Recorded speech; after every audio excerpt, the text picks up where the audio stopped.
நீங்க நாமத்தினாலே அன்பின் வாழ்த்துதல். இந்த நாள் ஒரு விசேஷித்த நாள், அற்புதமான நாளாக இருக்கிறது.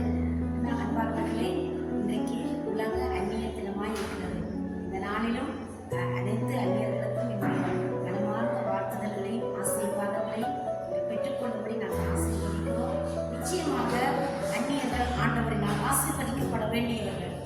அந்நியர்கள் மேலே கடவுளுடைய பாதுகாப்பும் கடவுளுடைய ஆசீர்வாதமும் அனுகிரகமும் எப்பொழுதும் கூட இருக்கிறது.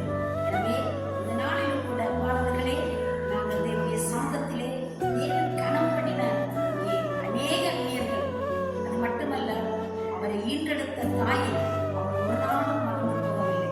கல்வரி சிலுவைக்கு போகிற பொழுதும் ஆண்டவராகிய இயேசு கிறிஸ்து தனக்கு நியமித்த தாயை குறித்து தரிசனி உள்ளவராய், பாரம் உள்ளவராய், பாதுகாக்கிறவராய், பராமரிக்கிறவராய் இருந்திருக்கிறார் என்றால் அந்நியர்கள் மேல் எவ்வளவு அக்கறை உள்ள ஆண்டவர் என்பதை நாங்கள் உணரக்கூடியதாக இருக்கிறது. இந்த நல்ல நாளிலும் எனக்கு அன்பான கடவுளுடைய பிள்ளைகளே, அந்நியர்கள் நீங்கள் ஆசீர்வதிக்கப்பட வேண்டியவர்கள். கருவறையில் உங்கள் கருக்களை சுமக்கிற பொழுது எந்த எதிர்பார்ப்பும் இல்லாமல், எந்த ஒரு காரியத்தையும் நீங்கள் நன்மைகளையும் பெற்றுக்கொள்ளாமல் உங்களை வருத்தி வேதனைப்படுத்தி நீங்கள் மிகவும் கடினமான வழிகளுக்குள்ளாய் கடந்து சென்று அந்த சிசுவை ஈன்றெடுக்கிற பொழுது நீங்கள் கொள்ளும் மகிழ்ச்சி எவ்வளவு விவரிக்க முடியாதவைகளாயிருக்கிறது. எனவே இந்த நாளில் நீங்கள் தெய்வத்தால் பாராட்டப்பட வேண்டியவர்கள், கனப்படுத்த வேண்டியவர்களாக இருக்கிறீர்கள். இதற்கு வேதத்தில் அநேக ஆதாரங்கள் உண்டு. இந்த நாளில் 1 சாமுவேலின் புஸ்தகம் 1ஆவது அதிகாரம் 18வது வசனத்தை 16வது வசனம் 13வது வசனம் இவ்வளமாக அநேக வார்த்தைகள் நமக்கு காட்டுகிற ஒரு அழகான சம்பவத்தை குறித்து நான் உங்களோடு பேச விரும்புகிறேன். அன்னாள் என்கிற ஒரு பெண்மணி இருந்தார்.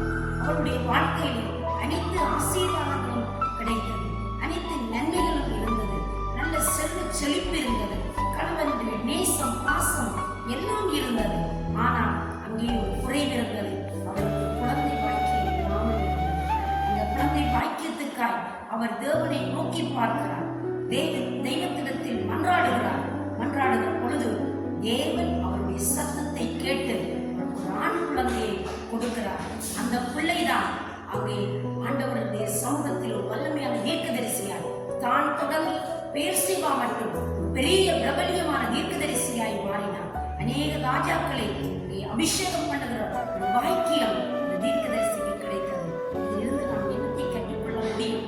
அந்த தாயானவர் தான் பெற்றெடுக்கிற அந்த பிள்ளைக்காய் இறைவனிடத்தில் மன்றாடினார், அறிந்து பேசினார்.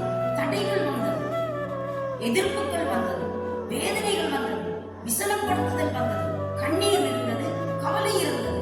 ஆனால் அவைகளை எல்லாம் தாண்டி தன் தேவனிடத்தில் போய் தன் தேவையை முறையிட்டார். பாருங்களேன், முறையிட்ட பொழுதும் ஆண்டவர் எனக்கு இதை செய்வார் என்ற ஒரு நிச்சயத்தோடு மறுபடி கடந்து போனார்களே, அதுதான் அவருடைய வாழ்க்கையிலே வெற்றியை சுவீகரிக்க வைத்தது. வெற்றிகளை படைத்தார்கள். குறித்த காலத்தில் குழந்தையை பெற்றெடுத்தார்கள். ஆண்டவர் சமூகத்திலே கொண்டு வந்து ஆண்டவரை சன்னிதானத்திலே வளர்த்தார்கள்.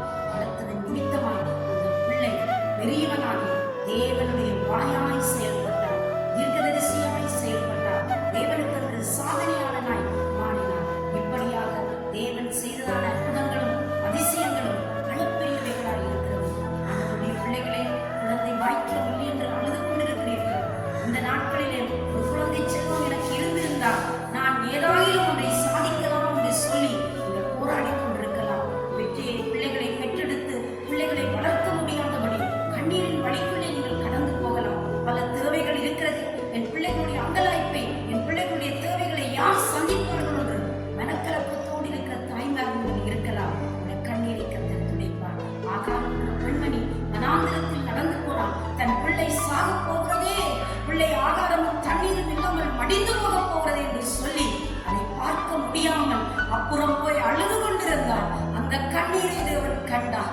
அந்த குழந்தைக்கு துறவை காண்பித்து தண்ணீரை மன்று கொடுக்கும்படி அந்த தாய்க்கு ஒரு அற்புதம் செய்தார். அந்த குழந்தை பெரியவனாகி பெரிய பிரபுவாய் மாறி உடைய சந்ததியுடைய பிரபுக்களை உருவாக்கினதாய் இருக்கிறது. என்ற பிள்ளைகளே, இன்றைக்கு நீங்கள் வடிக்கிற கண்ணீருக்கு என் அன்பு தாயே, உன் பிள்ளையை குறித்து, உன் பிள்ளையுடைய திருமண காரியங்களை குறித்து, உன் பிள்ளைகளுடைய படிப்பை குறித்து, உடைய முன்னேற்றங்களுக்கு இந்த வழியில் என்று சொல்லி கண்ணீர் ஒழித்துக் கொண்டிருக்கலாம். அதற்கு தேவன் ஒரு அற்புதம் செய்து உங்களுடைய வாழ்க்கையை மாற்றிக் கொடுக்க தேவன் நன்மை